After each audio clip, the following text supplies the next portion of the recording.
Hello, my name is Pat Okker, Dean of the College of Arts and Science at the University of Missouri. I'm delighted to welcome you to this episode of Beyond Campus. Although our format today is new, the guiding principles of Beyond Campus remain unchanged.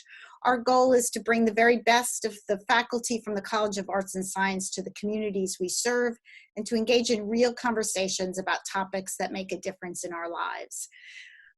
Our featured guest today is Dr. Lisa Sattenspiel, a professor and chair of the Department of Anthropology. Her research focuses on the transmission of infectious diseases and their effects on human population, and she has a particular expertise on the 1918 influenza pandemic. Thank you for joining me today, Lisa. Thank you. Could you tell us a little bit about some of the basic facts of the 1918 pandemic? It appeared in three waves. First one was in the Western world, in North America and Western Europe. In the mid-summer, early summer of 1918, the main wave hit beginning around September, October, and extending to about the end of the year in 1918. And then there was a recognized third wave. It's important to realize, though, that there was a lot of variation in timing across the world. I've done a lot of my work in Newfoundland and Labrador, and everything was delayed. They didn't have the spring wave, the spring 1919 wave. Instead, they had an echo wave in 1920. It was highly contagious. The first wave was very low mortality, but the second wave was really awful. We hear a lot today about our current pandemic, about hotspots. What were some of the hotspots in 1918? Philadelphia was a huge hotspot. It's been tied to a particular parade at the end of World War I, and everybody was out for the parade, and the epidemic just really took off there. Very much devastation. A lot of the big cities were hot spots. Some places were not hit much at all. It does raise the question about whether rural communities are affected by pandemics. I'm wondering if you could tell us a little bit about what your research shows about the effect of the 1918 pandemic on rural communities. I've done a lot of work in Alaska and Labrador, and some of these places are really, really isolated. For rural communities, it really depends on whether a pathogen gets in or not. Because of the nature of being rural and being away from other things, they have very close social connections. In the native communities I've studied, you usually have multiple families living in the same house, so larger densities within households, people visiting much more than maybe in an urban area. Most of the time, they either escape an epidemic or they get hammered. And in the 1918 flu, the hammering was really marked in some very small communities. A disease that gets in that's contagious, like flu, just spreads like wildfire. There's two communities in Labrador that I've studied in the Arctic. One was 68% mortality, and the other was 78% mortality. And they were just abandoned. One of them, this very famous community called Okker, famous because it was the subject of a really kind of interesting documentary film.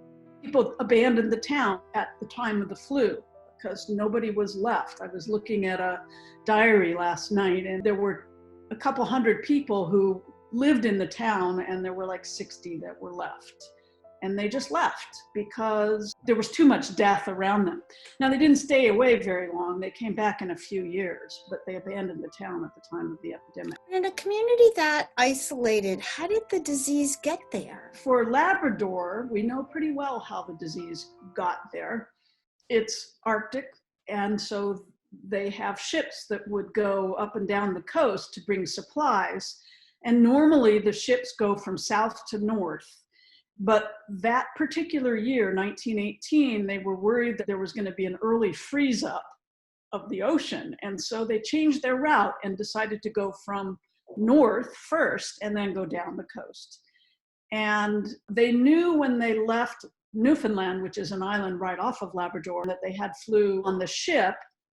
And so the people at Okker had warning about that.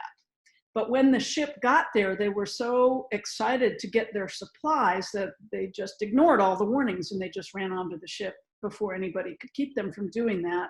And they all got at least one person, probably more, got infected right at that time. And then given the way that they were living, it spread all over the place. And one other thing to notice, to think about with northern communities especially, but I think you could find similar things elsewhere. This particular flu hit in the winter.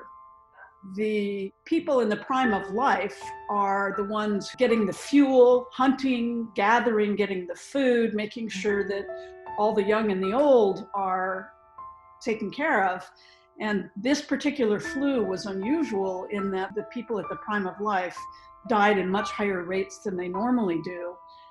And so then there was a lot of secondary mortality in some of these places because the young and the old just couldn't get what they needed.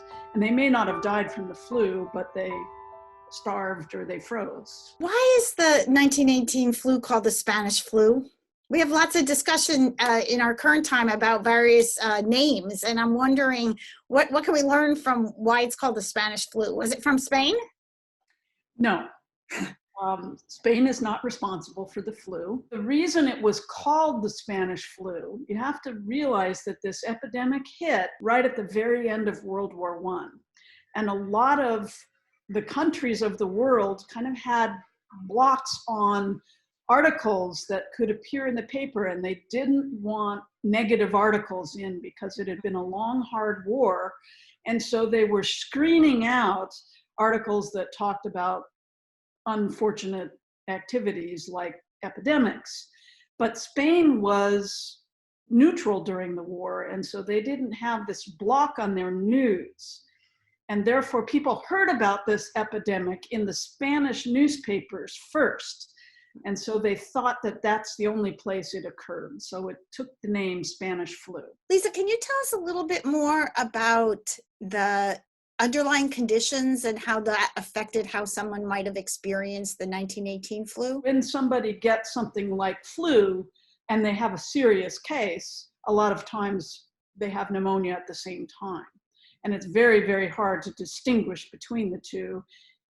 It's very hard to tell what's the cause of death because they're both there. Pneumonia and influenza are always associated with one another, not necessarily in individuals, but when you look at all the data, you have to consider both. Influenza is essentially a lung disease, and if you already have a weakened respiratory system and a weakened immune system, you're going to have more trouble overcoming the flu if you get the flu. Did they practice social distancing in 1918? And if so, did it work?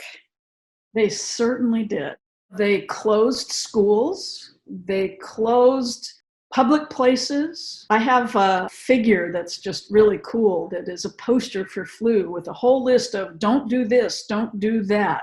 One of them is don't spit, because I guess people normally did that and they didn't want people spitting on the ground.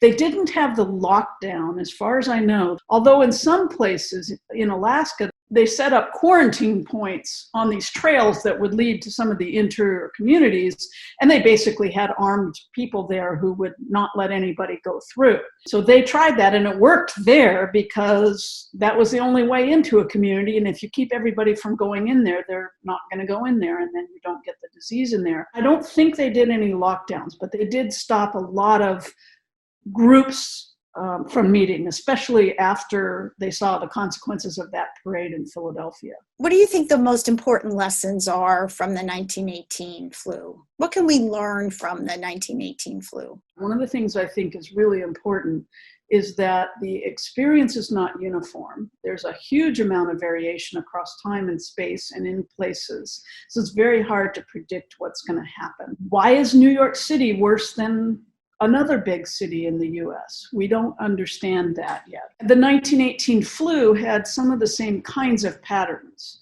There was tons of research done at the time on what the patterns were like, and we can try to look back at that and see see if we can figure out what some of those explanations are. So a lot of communities will escape the present epidemic and did in 1918. And I think there's it's some preliminary research that I'm doing with one of my former PhDs, but it's looking like in Missouri, clearly there were rural areas that escaped, but then they got big peaks from the 1918 flu, not in 1918, not in 1919, but in 1920.